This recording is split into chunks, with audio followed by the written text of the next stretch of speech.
Hi అండి, welcome back to my channel Renu YouTube channel. ఎలా ఉన్నారు ఫ్రెండ్స్? అందరూ బాగున్నారా? అందరూ బాగుండాలి, అందులో నేను కూడా ఉండాలని మనస్ఫూర్తిగా కోరుకుంటూ వీడియో అయితే చాలా రోజులు అవుతుంది వీడియోస్ పెట్టట్లేదు. అంటే షాప్ తీసి నేను కొంచెం బయట డ్యూటీకి వెళ్తున్నా, వీడియోస్ తీయడానికి టైం ఉండట్లేదు. కానీ వారానికి కనీసం 2 వీడియోస్ అయినా ఫుల్ వీడియోస్ అప్లోడ్ చేద్దాం అనుకుంటున్నా. చూడాలి, ఇంకా వీడియోస్ తీయడానికి టైం ఉండట్లేదు, అప్లోడ్ చేయడానికి ఏమో కానీ తీయడానికి కూడా టైం ఉండట్లేదు. పొద్దున 9 నుంచి సాయంత్రం 6 వరకు డ్యూటీకి వెళ్తున్నా. ఇక వీడియో విషయానికి వస్తే, ఇది చేపల కూర చేసిన.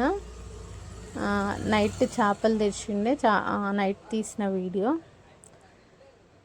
ఇంకా సరేలే వీడియో అప్లోడ్ చేద్దాము నా స్టైల్లో. ఇది అంటే నాకు పెళ్ళయి 20 ఇయర్స్ అవుతుంది. అప్పటి నుంచి నేను చేపల కూర అయితే ఈ విధంగా, అంటే ఊర్లో ఇట్లే చూపించారు అనమాట నాకు ఫస్ట్ టైం చూపించిన వాళ్ళు. ఇంకా నేనైతే అదే ప్రాసెస్లో చేస్తున్నా. సరేలే ఇప్పుడు ఎప్పుడన్నా మారుద్దాము, మసాలా ఇవన్నీ పట్టేసరికి టైం పడుతుంది, స్టైల్ మారుద్దాము అని ఎప్పుడైనా యూట్యూబ్లో ఏదైనా వీడియో చూసి, నెల్లూరి చేపల పులుసు అని రకరకాల చేపల కూరలు అయితే ఉన్నాయి కదా, చూసి ఏ వీడియో చూసి చేసినా కూడా మాకు ఇది అలవాటు అయిపోయింది కదా. ఇంకా ఏ రకంగా ఏ చేపల కూర చేసినా కూడా మాకైతే ఇంకా తినబుద్ధి అస్సలు అవ్వదు. ఇంకా ఈ వీడియో అయితే చేపలు క్లీన్ చేసుకున్నా. అంటే నేనే క్లీన్ చేసుకుంటా, ఎప్పుడు వేరే వాళ్ళు క్లీన్ చేసి ఇచ్చినా కూడా నచ్చదు నాకు. మా ఆయన క్లీన్ చేసినా కూడా నచ్చదు. ఎక్కువ చేపలు తినం, నేను పిల్లలైతే చికెనే ఎక్కువ ఇష్టం మాకు. చేపలు తింటే మంచిదని చెప్పి తినాల్సింది తప్ప ఇంకా ఏముండదు. ఇంకా చేపలు మంచిగా ఒక గంట సేపు అట్లా క్లీన్ చేసుకున్నానేమో. బాగా నీళ్ళు ఉండి చేసే ఓపిక ఉంటేనే నేను చేపలు తెప్పిస్తాను. ఇంకా తర్వాత చేపలు మంచిగా క్లీన్ చేసుకొని, చేపలు ఎట్లా క్లీన్ చేసుకుంటారు మీరు? నేనైతే జొన్న రొట్టె పిండి ఉంటుంది కదా, దొడ్డు ఉప్పు జొన్న పిండి 2 వేసుకొని మంచిగా క్లీన్ చేసుకోవాలి. లేదా దొడ్డు ఉప్పు మనం కడిగేటప్పుడు కొంచెం రఫ్గా అనిపిస్తుంది అనుకుంటే సన్నుప్పు ఇంకా జొన్న పిండి వేసుకొని మంచిగా క్లీన్ చేసుకొని కడుక్కోవాలి. అంటే నాకు వంట బండ దగ్గర కొంచెం గరుకు ఉంటుంది, ఆ ప్లేస్లో కొంచెం అవి గీకి మంచిగా కడిగిన తర్వాత మనకి చింతపండు ఎంత అవసరమో అంత నానబెట్టుకోవాలి. బాగానే ఒక గుప్పెడు నానబెట్టేసిన. ఇంకా తర్వాత జీలకర్ర, మెంతులు, చెక్క, మసాలాలు ఇవన్నీ, ఇలాచి, చెక్క లేకుండే ఇంకా ఉన్న ఐటమ్స్ అయితే మసాలా ఐటమ్స్, గసాలు, మెంతులు, జీలకర్ర అయితే పక్క, కొబ్బరి కూడా ఉండాలి. ఇవి లేకపోతే ఇంకా చేపల కూర అయితే చేయలేము మేము. ఇంకా నెల్లూరు చేపల పులుసు ఇవన్నీ చూసినా అందులో ఈ మసాలాలు ఏమీ అవసరం లేదు, ఓన్లీ చింతపండు చారు ఉంటే చాలు. అందులో కొంచెం జీలకర్ర పౌడర్ అది మిక్సీ బట్టి ఏదో వేస్తారు, నాకు చేసిన అది నచ్చలేదు. మాకు ఇదే అలవాటు అయిపోయింది. ఇంకా ఈ విధంగా చేసుకుంటేనే చేపల కూర తినబుద్ధి అవుతుంది. మెయిన్ కొబ్బరి కావాలి, కొబ్బరి లేకుండే ఇంకా పక్కన షాప్లో కొబ్బరి పౌడర్ అయితే తెప్పించిన. చేపల కూర కోసం కొబ్బరి ఎప్పుడు స్టాక్ ఉంటుంది, కానీ ఇంకా అయిపోయింది ఆ టైంకి. ఇంకా మసాలా ఐటమ్స్ అన్నీ వేయించుకొని పక్కకు పెట్టుకున్నా. ఆ తర్వాత ఇక కొబ్బరి పొడి కూడా వేయించుకొని పక్కకు పెట్టుకొని, మనకి ఒక పెద్ద సైజు ఉల్లిపాయలు ఒక 2-3 తీసుకొని ఇవి మనము సన్నగా కట్ చేసుకొని ఆయిల్లో వేయించుకోవాలి. ఎట్లా వేయించుకోవాలి అంటే బాగా పండుగ గోల్డ్ కలర్ వచ్చి కొంచెం గోల్డ్ కలర్ వచ్చి వెళ్ళే టైంకి బంద్ చేసుకోవాలి. ఇందాక కొబ్బరి పొడి వేయించుకున్నా కదా, అదే గిన్నెలో ఉల్లిపాయలు కూడా వేసుకొని ఆయిల్ వేసుకొని వేయించుకోవాలి. ఇంక ఇది వేగుతూ ఉంటే నేనైతే ఆలోపు చింతపండు అవి మిక్సీ పట్టేసిన. చింతపండు ఇందాక మసాలాలు వేయించుకున్నాం కదా, అవి వేసి కారము, ఉప్పు, ధనియా పౌడర్ అన్నీ అందులో మిక్సీలోనే వేసుకొని మిక్సీ పట్టాలి. ఆలోపు ఇది వేగితే ఇంకా ఈ ఉల్లిపాయలు కూడా వేసుకొని మిక్సీ పట్టేసుకోవాలి. చూడండి, పండుగ ఇంకా వేగాలి, పచ్చిగానే ఉన్నాయి. ఆయిల్ మంచిగా వేసుకొని వేయించుకోవాలి. ఈ ఉల్లిపాయతో కూడా కాస్త టేస్ట్ వస్తుంది.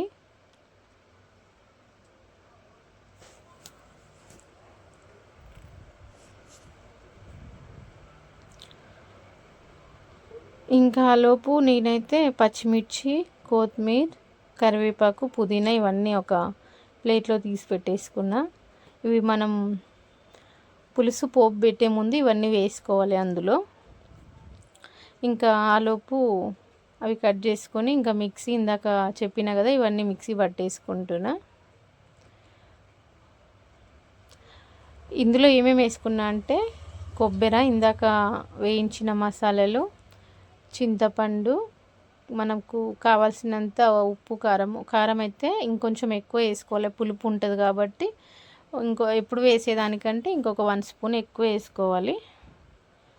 ఇదిగోండి ఇలాగా ఉల్లిగడ్డలు కూడా మొత్తం తీసి ఇందులో వేసుకొని చింతపండు, కారం, ధనియా పౌడర్, ఉప్పు అన్నీ ఇందులోనే వేసుకొని మిక్సీ పడితే మనకి చింతపండు పచ్చడి నేను ఒక వీడియో పెట్టిన.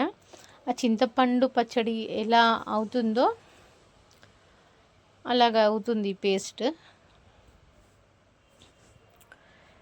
నార్మల్ కూరలో అయితే నేను ఒక 2 స్పూన్లు వేస్తాను. ఇంక ఇందులో పులుపు ఉంది కాబట్టి 3 స్పూన్ల కారము, సరిపడా ఉప్పు, ధనియా పౌడరు, ఇంకా చింతపండు అన్నీ ఒకేసారి వేసుకొని మనం మిక్సీ పట్టేసుకుంటే సరిపోతుంది. మీరు కూడా అసలు ట్రై చేయండి, చాలా బాగుంటుంది ఈ స్టైల్లో చేస్తే గన. ఇంట్లోనే కొంచెం అల్లం పేస్ట్ కూడా వేస్తున్నా. నేను ఆల్రెడీ పోపులో కొంచెం వేస్తా, ఆయిల్లో వేస్తే మంచి స్మెల్ వస్తుంది కదా, అలాగే ఇందులో కూడా కొంచెం వేసుకున్నా. ఇంకా అన్నీ మనం కుక్కర్లో పప్పుకి ఎట్లా వేసి పెడతాం అలాగా అన్నీ మిక్సీలో వేసి మిక్సీ పట్టేసి ఇదిగోని ఇలా మెత్తగా మిక్స్ అయిపోతుంది. చింతపండు వాటర్ ఉంది కదా అది వేసుకుంటూ మిక్సీ పట్టేసుకోవాలి.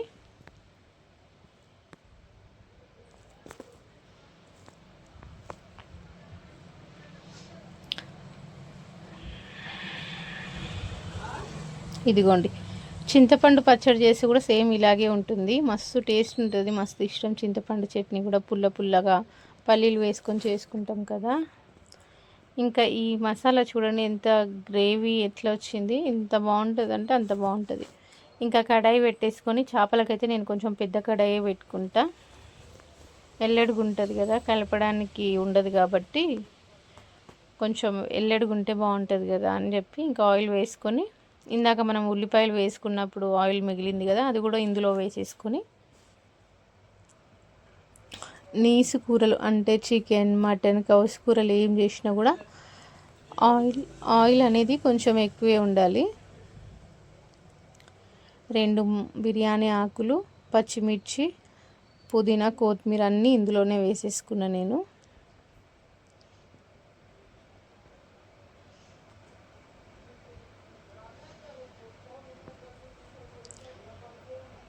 అవి వేగేలోపు కొంచెం అల్లం పేస్ట్ కూడా వేసుకున్నా.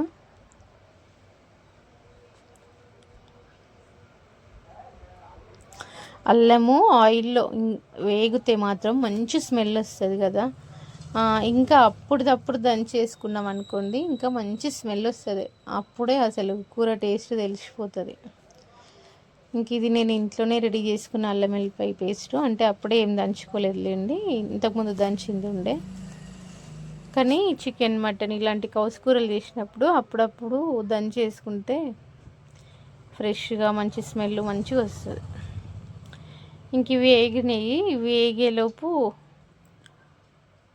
మనం కలుపుతూ ఉండాలి, అవి వేగుతూ ఉంటాయి. ఇందులో పెద్దగా ఉల్లిపాయలు అలాంటివి ఏం వేసుకోవద్దు, ఓన్లీ పచ్చిమిర్చి, కొత్తిమీర, పుదీనా అట్లాంటివి వేసుకుంటే సరిపోతుంది. అల్లం పేస్ట్ పచ్చి వాసన పోగానే మనము ఇందాక మిక్సీ పట్టుకున్న పేస్ట్ ఉంది కదా అది ఇందులో వేసుకొని, ఈ పేస్ట్తోనే ఇక అయిపోయింది కూర మొత్తం. ఈ పేస్ట్ మంచిగా పచ్చి వాసన పోయే వరకు నూనెలో బాగా వేయించుకోవాలి. ఎందుకు పచ్చి వాసన పోయేంత వరకు అంటే ఇందులో మనం పచ్చిది అల్లం పేస్ట్ వేసినాము, మళ్ళీ చింతపండు, కారం, ఉప్పు, ధనియా పౌడర్ అన్నీ పచ్చియే ఉన్నాయి ఇందులో, మసాలాలో ఉల్లిగడ్డ తప్ప.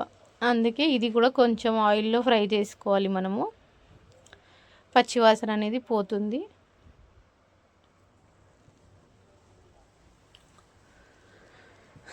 ఎన్నిసార్లు అనుకుంటా వీడియో అప్లోడ్ చేద్దాం అని, కానీ అసలు వాయిస్ ఓవర్ ఇచ్చి అప్లోడ్ చేయడానికి అసలు టైం ఉండట్లేదు. అటుగాక సబ్స్క్రైబర్స్ కూడా పెరగట్లేదు. ఛానల్ పెట్టి అసలు 2 ఇయర్స్ కంప్లీట్ అయిపోయింది. ఏంటో ఇంకా ఎప్పటికి కానీ రీచ్ వస్తుందో ఏమో తెలీదు. నా ప్రయత్నం నేను చేస్తున్నా. వ్యూస్ రావట్లేదు, సబ్స్క్రైబర్స్ రావట్లేదు.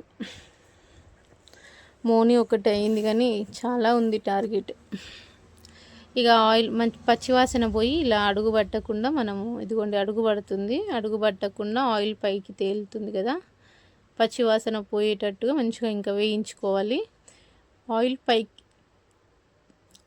పైకి తేలుతుంది అంటే మనకి పచ్చివాసన పోయినట్టుగానే మనం ఇంకా వాటర్ ఎన్ని కావాలి, గ్రేవీ ఎంత పెట్టుకోవాలని మనకు ఒక ఐడియా ఉంటుంది కదా.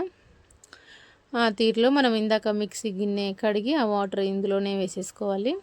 నాకైతే చేపల కూర పల్చగా, చేపల పులుసు అలా ఉంటే అస్సలు నచ్చదు. ఇలా గ్రేవీగా ఉంటే ఇందులో చపాతీ తినడమే నాకు నచ్చుతుంది.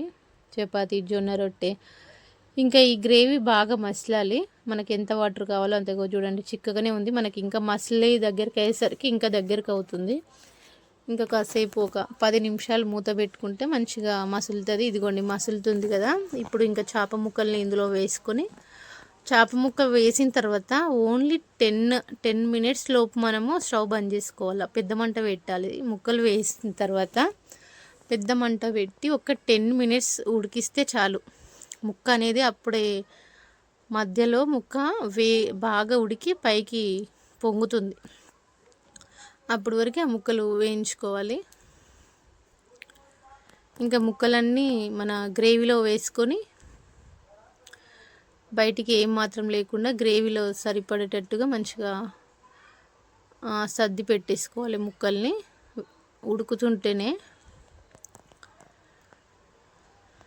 ఇంకా చేపల కూర చేసిన రోజు పక్కా జొన్న రొట్టెనో చపాతీయో చేయాల్సిందే. ఇంకా జొన్న రొట్టె కోసం నేను అవతల వేడి నీళ్ళు కూడా పెట్టుకున్నా. జొన్న రొట్టె కూడా ఒక వీడియో తీసి పెడదాం అనుకుంటున్నా, కానీ ఇంకా టైం ఉండట్లేదు. పెడతా.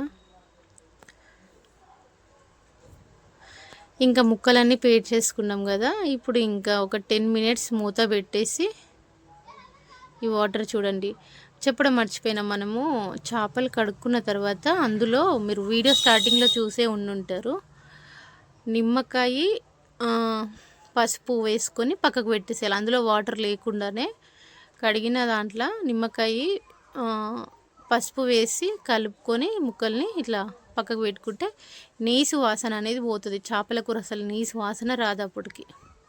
ఇంకా అదే ముక్కలు డైరెక్ట్ ఇట్లా కూరలో వేసుకుంటాము. ఇదిగోండి గ్రేవీ అంతా దగ్గరికి అయింది. ఇంకేం లేదు, మంచిగా ఒక 10 నిమిషాలు ఉడికింది. ముక్క ఉబ్బినాయి చూడండి. అప్పుడే ఈ కొనకి కనిపిస్తుంది కదా, ముక్క అనేది ఉబ్బి బయటికి వస్తుంది. ఇంకా కొత్తిమీర వేసుకొని దించేసుకోవడమే. ఉప్పు సరిపోతే సరిపడా చూసుకొని వేసుకుంటే సరిపోతుంది. ఇంకా అంతే అండి. ఒకసారి మీరు కూడా ట్రై చేయండి, నచ్చుతుందని అనుకుంటున్నా. చాలా బాగుంటుంది. నాకు ఏ స్టైల్లో చేసినా అసలు నచ్చదు. యూట్యూబ్లో ఎన్ని వీడియోస్ చూసినా నాకు నచ్చదు. చాలా బాగుంటుంది. మీరు కూడా ఒకసారి ట్రై చేసి ఎలా ఉందో కామెంట్ చేయండి. ఫస్ట్ టైం చూస్తున్న వాళ్ళు ఛానల్ సబ్స్క్రైబ్ చేసుకొని లైక్ చేయండి. అలాగే వీడియో